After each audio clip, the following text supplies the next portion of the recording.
greeting to one and all, dear friends. In the today's part, we are going to discuss about the chart.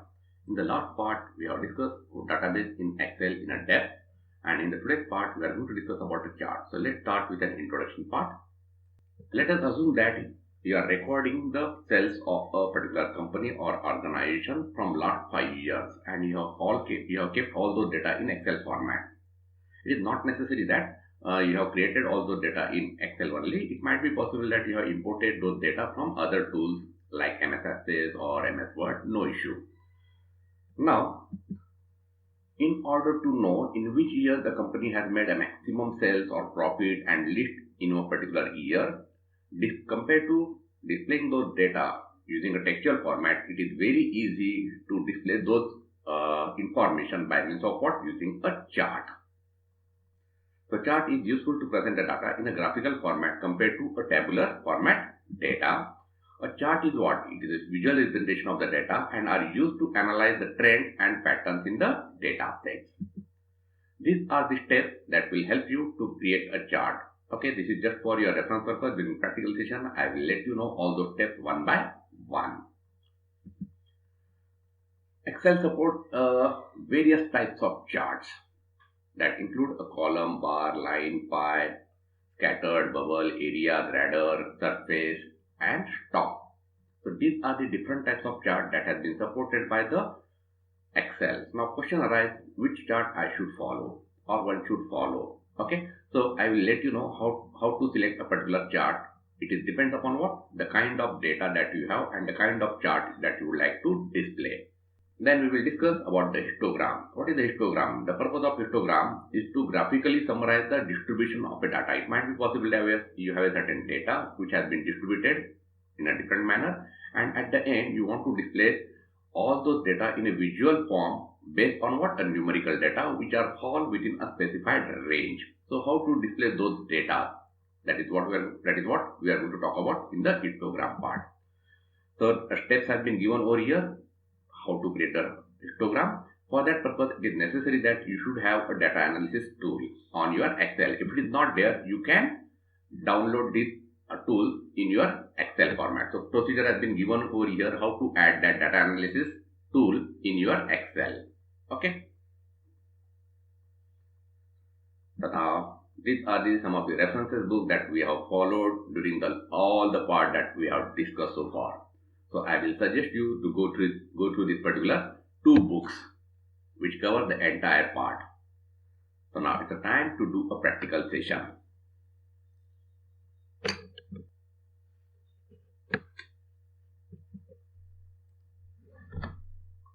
So assume that you have this figure with you and you would like to have a graphical representation for this purpose. So what is the steps?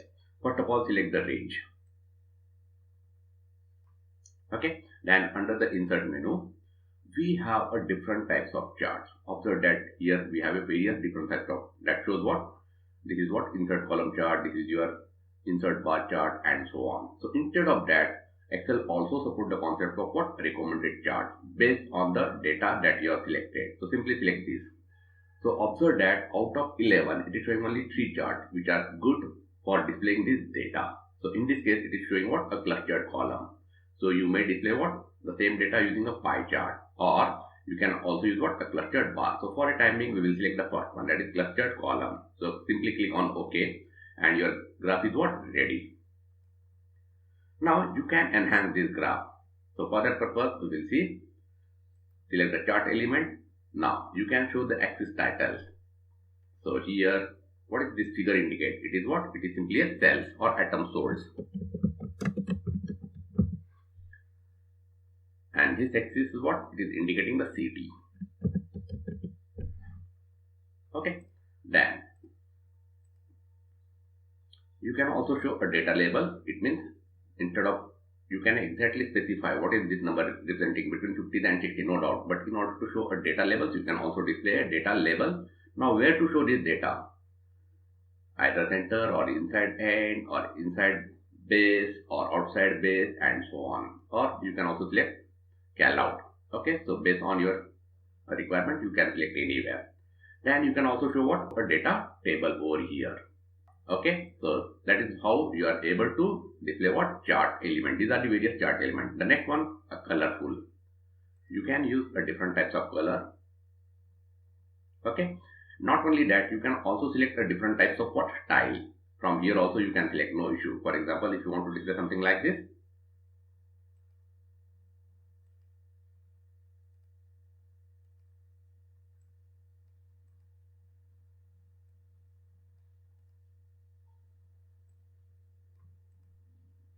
okay. So these are what, these are nothing but the subtypes.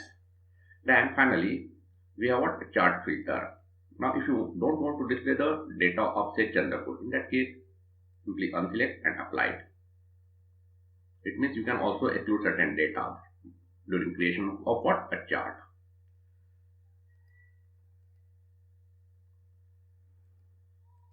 and so on. Okay, so that is how you will be able to create what, a chart. So observe that we have only three parts. First one is what, the series that we would like to include, then the style and chart, and followed by what, the chart elements. So we have seen how to create a chart. Now we will try to create a chart for this particular data.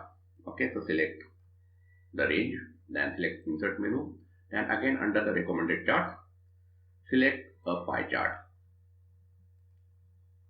So this is what your pie chart. Now you can add a chart element like data labels that I would like to have. You can specify where you would like to display the data, either center or inside end, and so on.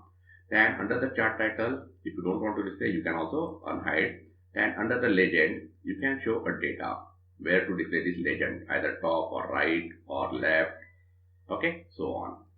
Now select the chart style. So we have different types of charts.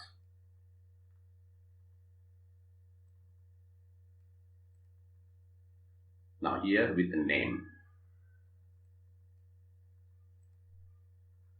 Okay, so you can select a different types of chart based on subtype based on your requirement.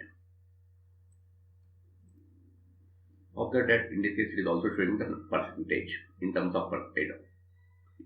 Okay, and finally we have what, you can also exclude some of the chart data. You can also exclude what, the certain data from the charts. And now finally we will try to create one more chart for this data. Okay, so select the range, and under the insert recommended chart. So see, it is showing now so many other charts. If you don't want to use any one of these recommended charts, you can also select what, all chart. So from here we are going to select what, a stop. Okay, so finally click on, you can also select the subtypes and click on OK.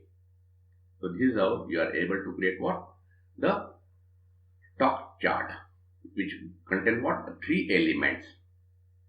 That is the important part. Now again, you can enhance the chart element, you can also change the color, and you can also add what, you can also filter some of the data. So that is how one will be able to work with the chart. So I hope that you understood this part. Now we will try to work on histogram. Now assume this is the information about the student, the name and the percentage they have been scored.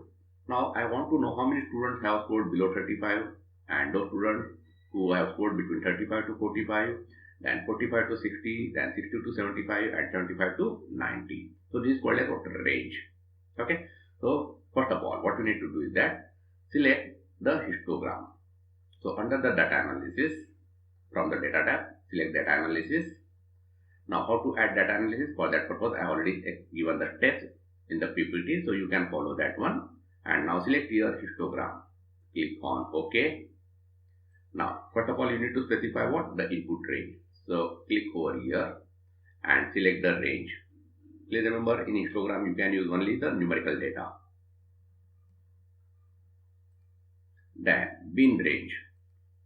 So bin range is what? This is called as bin range. That is distributed data. And now where you would like to display your output. So I would like to display my output in this particular over here. And what you want to display? You want to display a chart. Finally click OK. So observe that there were total 1 student who have scored less than 35 in between 35 to 45. There were 3 students in between 45 to 60. There were 6 in between 60 to 75. There were 14 students and so on. Okay. And at the same time, it is also creating what? A chart for you. So histogram is basically useful when you want to display certain data based on what?